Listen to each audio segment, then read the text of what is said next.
राजा दक्ष के 27 कन्या थी। 27 कन्या की शादी चंद्रमा से कर दिए। चंद्रमा से कर दिए 27 कन्या। तो चंद्रमा जो देवता थे वो रोहिणी के ज्यादा मानते थे, जो छोटी लड़की थी। प्रजापति के जो छोटी बेटी थी उसको बहुत मानता था। तो 26 कन्या पिता के पास आके बोलती है कि हे पिता, मेरे को पति प्यार नहीं करते हैं, मेरे को पति प्यार नहीं करते हैं, सिर्फ छोटी रोहिणी को ही प्रेम करते हैं।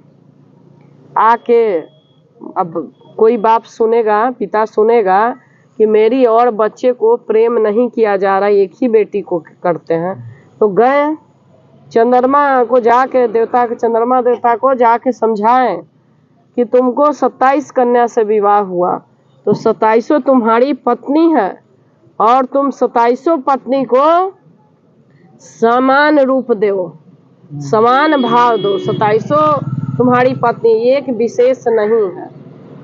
जाके 26 कन्या के वहां छोड़ देलन फिर, लेकिन चंद्रमा सुधरे के नाम न लेलन। वो कुछ दिन ठीक रहलन ना, फिर वैसी करे लगलन, रोहिणी के ही माने लगलन, रोहिणी के ही माने लगलन। फिर जाके जे 26 कन्या वो पिता के घर चली गई। बोलती है कि जब मेरा पति प्यार ही नहीं करेगा तो मैं चंद्रलोक रह के क्या करूँगी, क्यों ना अपने पिता के घर में ही रहूं। रहेंगे ना, जब पति प्यार ही नहीं कर रहा है, कोई ससुराल वाला मान ही नहीं रहा है, बहन मुझे समझ ही नहीं रही है, तो 26 कन्या फिर अपने पिता के घर आ गई। पिता के घर में आग जाती है और उसके बाद वो जो पिता सुने कि अभी चंद्रमा सुधरा नहीं है, तो जाके उन्होंने श्राप दे दिया कि जाओ तुमको क्षय हो जाए, क्षय रोग तुमको, मतलब वो क्षय रोग हो जाए, श्राप दे दलो। कुष्ठ रोग जो कहते हैं, सब देह गल जाए, ससुर श्राप दलन। अब श्राप दे दिलवा तो पड़बे करता हुआ, श्राप पड़ गया, क्षय रोग हो गया। तो चले गए, बहुत दूर जाके एक नारद जी से पूछे कि अब हमको तो श्राप लग गया, मैं क्या करूं, मेरे को देख के लोग घृणा कर रहे हैं, मेरे को देख के लोग घृणा करेंगे, मैं कहाँ जाऊं। तो नारद जी कहते हैं कि आपको सिर्फ एक ही जगह शांति मिलेगी और वो भोलेनाथ है। आप शिवलिंग का निर्माण करिए। सागर के तट पे गए और वहां शिवलिंग के बना के पूजा करने लगे। कई हजार वर्ष बीत गया। अब उस आदमी ना चंद्र देवता बाहर कहीं जा सकते, ना कुछ ऐसे, बिल्कुल वो है। बहुत पूजा करते थे, पार्थिव लिंग बना बना के। एक दिन लिंग बना के बहुत रो रहे थे, भगवान प्रकट हो गए, कर रहे थे ओम त्र्यंबकम यजामहे सुगंधिम पुष्टि वर्धनम उर्वारुकमिव बंधनात् मृत्यु मूर्छित मामृतात्, महामृत्युंजय से पूजा करते थे। नारद जी बोले कि महामृत्युंजय से पूजा करो, तो महामृत्युंजय मंत्र से पूजा कर रहे थे। अंतिम में इतना दिन बीत गया, फिर भी कोई सफलता नहीं मिली। बहुत नाराज होके सर पटक पटक के रोने लगे। अब महामृत्युंजय भी मंत्र काफी, कई लाख हो गए, करोड़ों में हो गए।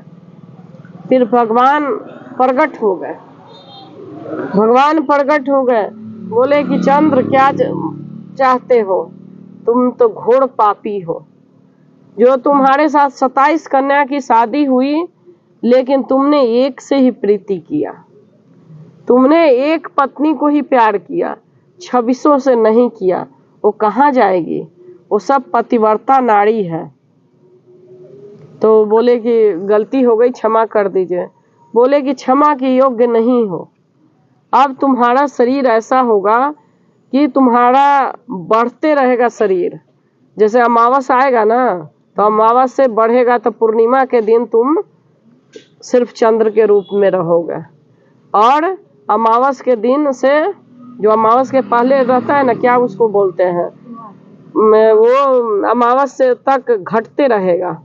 अमावस जब आएगा ना तो 15 दिन तुम दिखाई नहीं दोगे, और 15 दिन के बाद अमावस जब रात आएगा उसके बाद धीरे धीरे बढ़ना शुरू करोगे।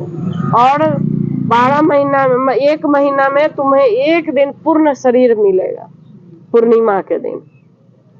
और अमावस के दिन से धीरे धीरे माने बढ़ के पूर्णिमा के बन आई। जो 15 दिन अमावस के रहेगा, इसमें तुम दिखाई नहीं दोगे। 15 दिन बिल्कुल दिखाई नहीं दोगे तो बिल्कुल गुप्त रूप से ही दिखाई दोगे। ये 15 अमावस के बाद धीरे धीरे तुम बढ़ते रहोगे, और ये महीना में 1 दिन तुम शरीर पा सकते हो, 1 दिन शरीर पा सकते हो। और तुमको 26 पत्नी 27 पत्नियां को बराबर प्रेम करके रखना है। अब तुम पूर्ण रूप से नहीं रहोगे। अंधेरिया रात रहे ना ये 15 दिन, तो भगवान भोलेनाथ ने अंधेरिया रहे पूरा, एक दिन अंधेरिया रहे पूरा। हाँ, तो मतलब पूरा 15 दिन अंधेरिया रहेगा। अमावस के बाद धीरे धीरे बढ़ते जाएगा, बढ़ के 1 दिन, महीना में 1 दिन पूर्ण शरीर पाओगे। उसके पहले नहीं शरीर पाओगे, 1 दिन दिया आशीर्वाद। उसके बाद वही जो ज्योतिर्लिंग बन गया, सोमनाथ ज्योतिर्लिंग, जो जहाँ भगवान प्रकट हुए वहाँ सोमनाथ ज्योतिर्लिंग, जो शायद गुजरात में है या कहाँ तो है सोमनाथ ज्योतिर्लिंग।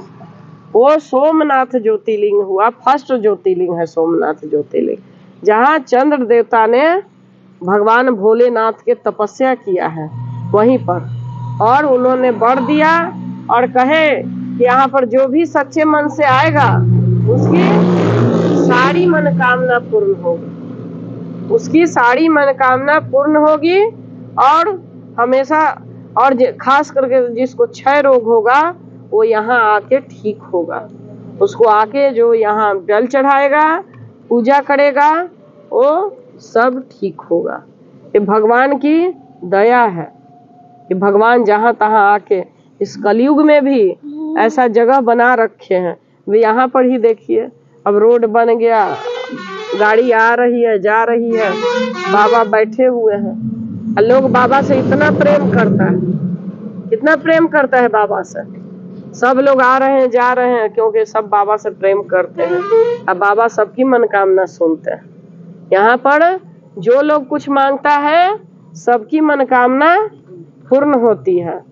उसी तरह चंद्र देवता के 1 दिन शरीर मिला, और भगवान के वो भी महामृत्युंजय जप किए, तब जाके क्षय रोग उनका ठीक हुआ। तो भगवान भोलेनाथ में बहुत शक्ति है।